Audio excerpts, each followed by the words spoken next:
What's going on, fragrance family? Welcome to another episode of Taking a Test Drive. Test Drive is, of course, a series of me wearing a fragrance for several days, a week approximately, on my skin. It's usually a brand new purchase. And before I put this fragrance in the vault, because you're probably not going to see a full review on this fragrance for a few years, might as well give you my thoughts on a week of wearing. This test drive is very special just because, of course, I started writing my script for it and testing back in 2021 before I left the tube. So I just basically had a couple more days to finish it off now in 2022, and I'm going to give you my thoughts on this one. This one called Morning Chess by Vilhelm Parfumerie. Now, if you want to go check out that unboxing, go check out that video on my channel. I have unboxed this fragrance, and I'll be quite honest, I looked at that video and my thoughts really hasn't changed much in regards to it, but an unboxing, I can only give you the introduction. But now that I wore it for several days, I can give you a more in-depth thought on this particular release. This brand is still popping up. You know, they do give out free bottles to reviewers, so just be mindful of that. This is one of those brands that you're seeing a lot of it. It doesn't mean it's quality. So definitely take that with a grain of salt. But Morning Chess, and I'll be honest, my thoughts on this brand, I've only tested out 2 fragrances, this one right here, and I have 2 bottles, which the other one's kind of a secret. I'm going to let you know in the coming weeks of the secondary bottle. I'm sure a lot of you that have been with me in 2020, you know which bottle that is. But this one is compared to Aventus. How many Aventus-inspired fragrances do we need? Not too many, personally, but I like the direction that Vilhelm Parfumerie went with this one. So let's go under the hood. Let's take a look at some stats on this one. It was released back in 2015. The nose behind this is Jérôme Epinette from Atelier Cologne fame. Jérôme has done a lot of Atelier Cologne fragrances, so very good with a lot of citruses, which there is some in here, and I'm going to get to that. The major notes to this particular fragrance, bergamot is your big note, as it would be in Aventus, so it makes sense. That opening, eerily similar. And of course it has galbanum, which is the wild card in this release. This galbanum note gives you the greenness. There's some earthiness. There's some darkness in Morning Chess, which I really like. And then there's a leather note in this fragrance.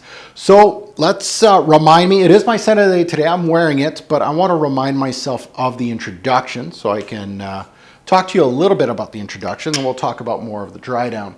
So Morning Chess, and again, with any Aventus-inspired release, beautiful, sparkling, juicy bergamot.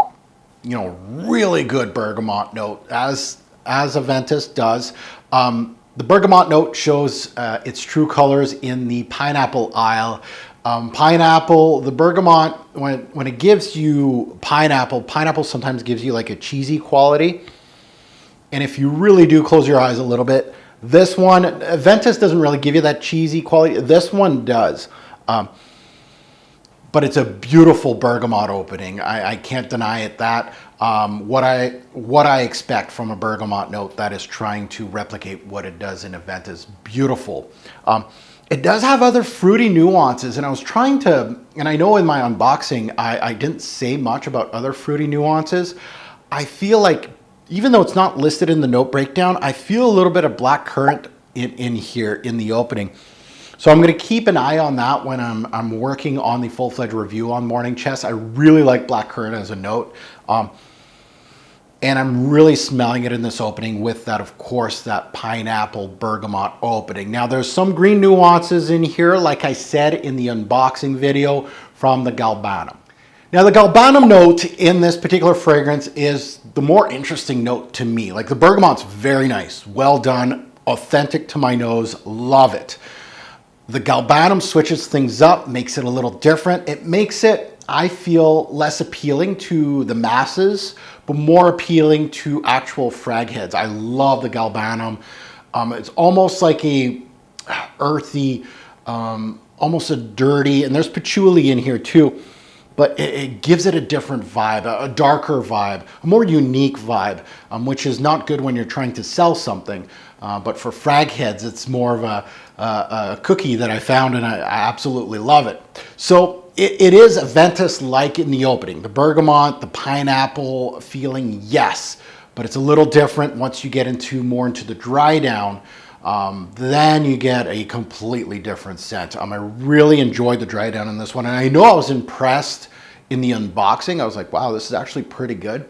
But now that I've worn it for several days on my skin, I absolutely like the introduction. I'm not a big fan of Aventus. If you know me, you know.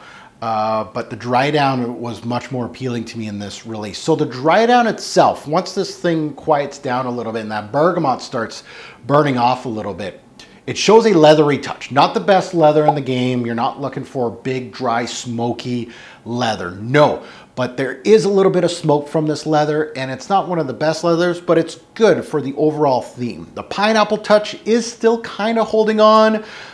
It feels like the major theme now is more the earthy green tone from the patchouli and the galbanum. Really enjoyed that.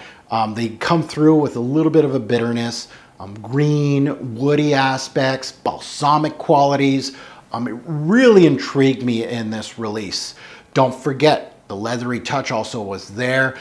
It is a strong secondary note. Again, not a strong, like if you're looking for a leathery based fragrance, don't look here. It's not the greatest leather, but it does its job in this release. I really like where this one was going after the bergamot opening, which was good.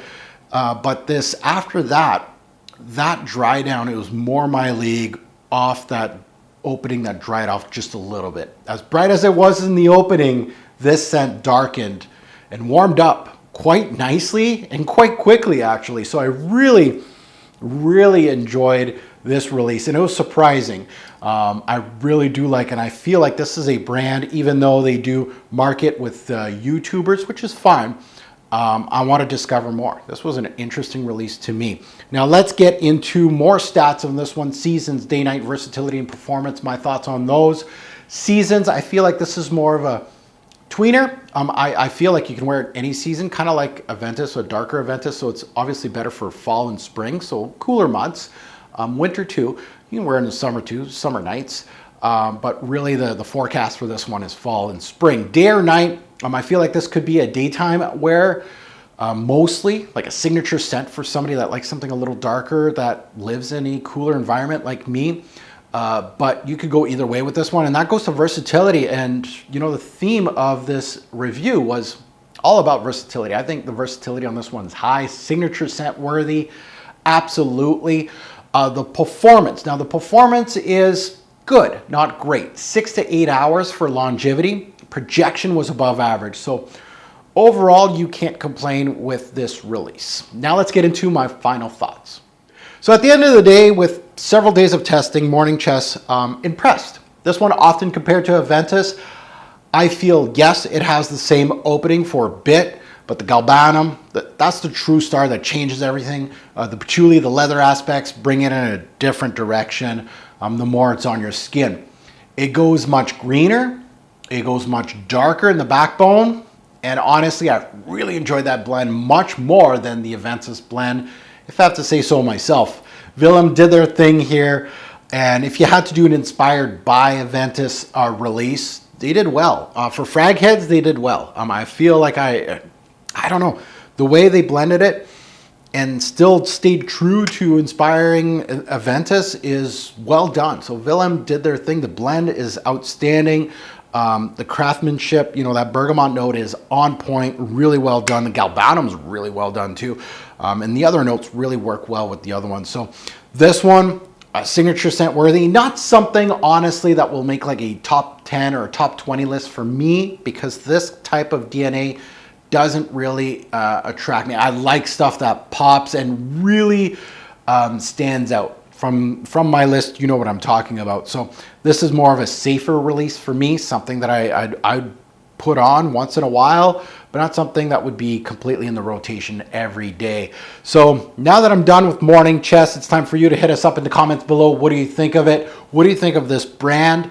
Now that not that I'm new to the brand, you know, I've smelt 2 of their fragrances. You're going to see a samples on the other fragrance that I've tested out, but definitely down below, let me know what are the best from this brand. I'd really be intrigued on testing out maybe 3 or 4 more of this brand, and I'm looking forward to reading those comments.